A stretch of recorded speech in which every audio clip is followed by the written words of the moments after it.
میرا رب کہہ رہا وخفض، لوگوں کی بدتمیزی کے آگے ذبح ہو جا، لوگوں کی بد اخلاقی کے آگے ذبح ہو جا. یہ مت کہہ کہ میں کتنا صبر کرتا، میں کتنا حوصلہ کرتا، میں کتنا چپ رہتا، میں بھی تو انسان ہوں، میرے اندر بھی تو دل ہے. وخفض، اپنے پر پھیلا کے ان کی ہر بدتمیزی کو سہتا جا، ان کی ہر بد اخلاقی کو سہتا جا، ان کی ہر دل آزاری کو سہتا جا، سہتا جا. بس یہی تیرا کام ہے. قربان جاؤں، قربان جاؤں.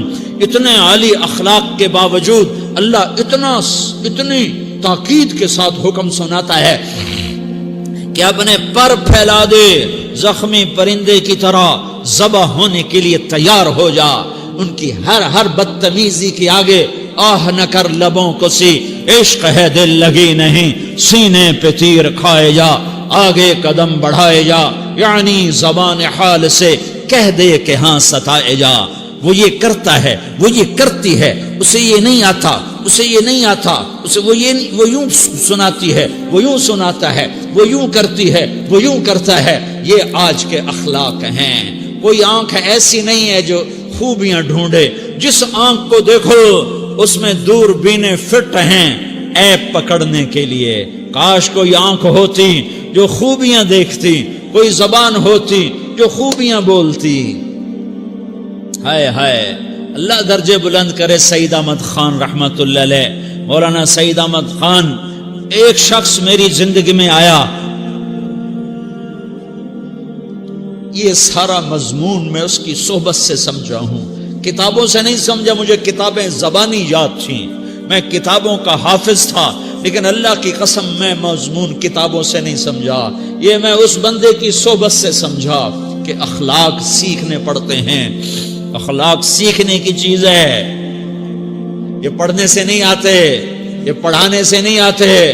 ممکن ہے بخاری پڑھانے والا بد اخلاقی کے انتہا پر ہو، بخاری پڑھنے والا بد اخلاقی کے انتہا پر ہو، کہ یہ چیز پڑھنے سے نہیں آتی، سیکھنے سے آتی ہے. پڑھا، کتابیں زبانی یاد کی، چٹائیوں کے ساتھ سل کے بیٹھ کے پڑھا، نہیں سمجھ میں آئے. ایک ہستی کو دیکھا، ایک اخلاق والے کو دیکھا، اس کے ساتھ چند صبحیں گزری، چند شامیں گزری جو میری زندگی کا سب سے قیمتی اثاثہ ہیں. تو پھر مجھے پتا چلا کہ اخلاق کسے کہتے ہیں، اور اخلاق بھی سیکھنے کی چیز ہے، اور اخلاق ہی انسانیت کا نام ہے. بد اخلاقی ہے تو انسانیت نام کی شے کوئی نہیں. میرے رب کو زیادہ تسبیحات کی ضرورت نہیں ہے. یوں ممبر پہ بیٹھ کے لمبی تقریروں کی میرے رب کو زیادہ ضرورت نہیں ہے. بچھ جاؤ، پٹ جاؤ، مٹ جاؤ، لٹ جاؤ، اور اللہ کے دربار میں اونچا مقام پالو.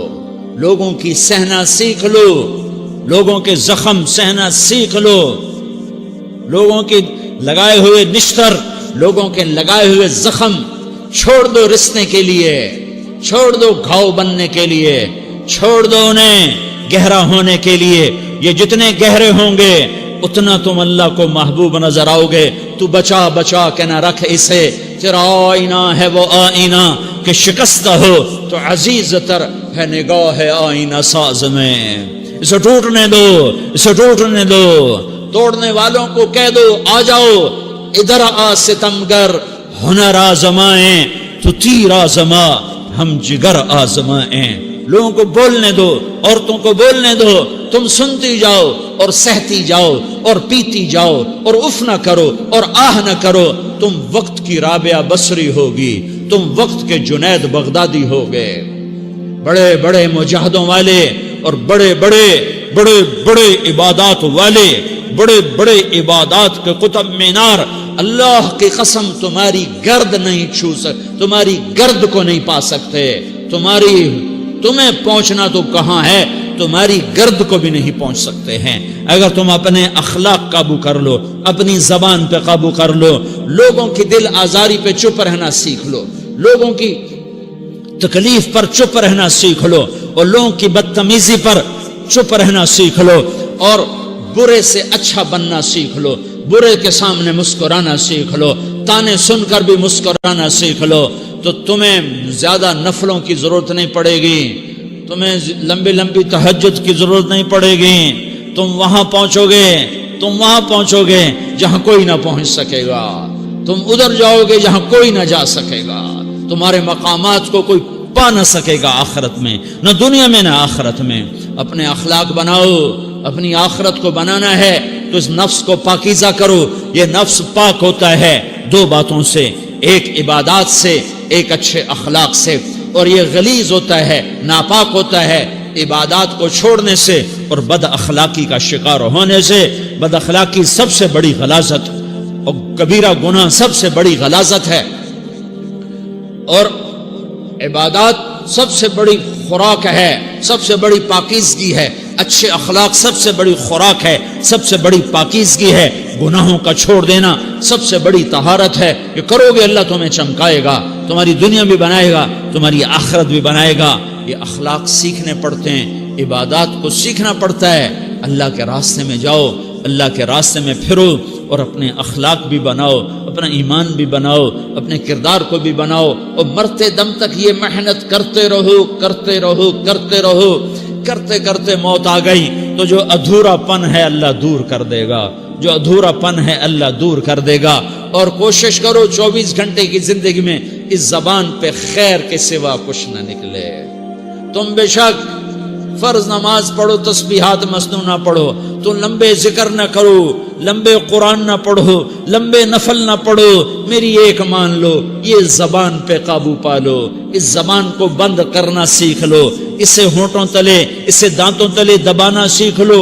یہ ہونٹوں کے در بند کرنا سیکھ لو.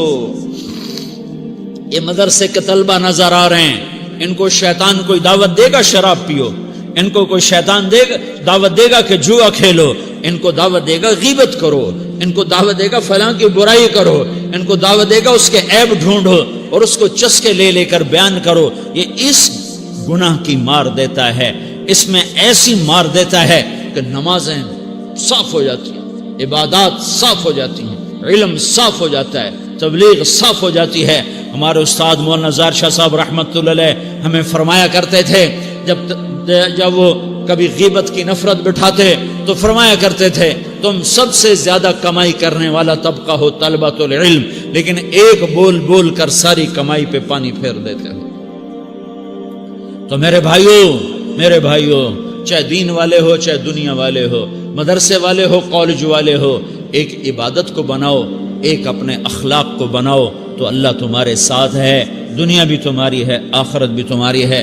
اگر اللہ کو ساتھ نہ لیا اور اس نفس کو پاکیزہ نہ کیا تو یہ جہان بھی برباد ہے، اگلا بھی برباد ہے. اسے پاک کرنے کی نیت آج سے نیت کرو کہ اسے انشاءاللہ پاک کرنے کی کوشش کریں گے. تو نیت کرتے ہو سارے کہ اسے پاک رکھنا ہے. کبھی کوئی دھبا لگ جائے، لگتا رہے گا انسان جو ہے تو فوراً دھونے کی، جیسے کرتے پہ دھبا لگ جائے تو فوراً دھونے کی کوشش کرتے ہیں، اسے دھونے کی کوشش کرو. آنسوؤں کا پانی بس بڑے سے بڑے داغ کو دھونے کے لیے آنسوؤں کا پانی چاہیے، اور زیادہ پانی بھی نہیں چاہیے. ایک مکھی کے سر کے برابر تمہاری آنکھوں کے کٹوروں میں آنسو تیر گیا جو صرف تمہارے اندر کو تر کر گیا، باہر نہ نکل سکا. تمہاری آنکھ اتنی بخیل ثابت ہوئی کہ تمہیں آنسو کا ایک قطرہ نہ دے سکی، لیکن اتنا دے دیا کہ تمہارے کنارے بھیگ گئے. تو تمہارے بڑے بڑے داغ اللہ دھو کے صاف کپڑا تمہیں ہاتھ میں پکڑا دے گا، تمہارے ہاتھ میں پکڑا دے گا. تو جب ہو جائے توبہ کرو، جب ہو جائے آنسوں سے صاف کرو. آنسو نہیں نکلتا تو آہوں سے صاف کرو. تمہاری آہیں بھی اس سے صاف کر دیتی ہیں، تمہارے آنسو بھی اس سے صاف کرتے ہیں، تمہاری آہیں بھی اس سے صاف کر دیں گی. تم کہتے ہو جی دل بڑا سخت ہے، آنسو نکلتا ہی نہیں، تو تم کچھ آہ ہی بھر دو اللہ کے آگے، تو وہ بھی تمہیں کہاں سے کہاں پہنچا دے گی. تو میرے بھائیو اس کی نیت کرتے ہو نا، پچھلی پر توبہ کرو، پچھلی پر توبہ کرو، اگلی صحیح گزارنے کی نیت کرو. تو توبہ کی بھی نیت کرتے ہو تو کہو یا اللہ میری توبہ، پھر کہو یا اللہ میری توبہ، پھر کہو یا اللہ میری توبہ.